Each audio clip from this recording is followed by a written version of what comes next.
কানপুরে সাকিব আল হাসানের টেস্ট ক্যারিয়ারের শেষ দেখছেন অনেকেই। ভারতে সাকিবের শেষ কিনা এবার তা নিয়ে কথা বললেন ধারাভাষ্যে থাকা তামিম ইকবালও। কানপুর সিরিজের দ্বিতীয় টেস্ট শুরুর আগে ক্রিকেটের বনেদি ফর্মে টেস্ট ও টি-20 থেকে আচমকা অবসরের ঘোষণা দেন বাংলাদেশ ইতিহাসের সফলতম ক্রিকেটার সাকিব আল হাসান।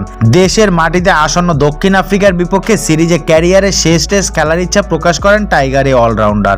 আজ কানপুরে টেস্টে চতুর্থ দিনে ভারতের প্রথম ইনিংসে সাকিব আক্রমণে আসাতেই ধারাভাষ্য কক্ষে থাকা তামিম ইকবালকে প্রশ্নটা ছুড়ে দেওয়া হয়।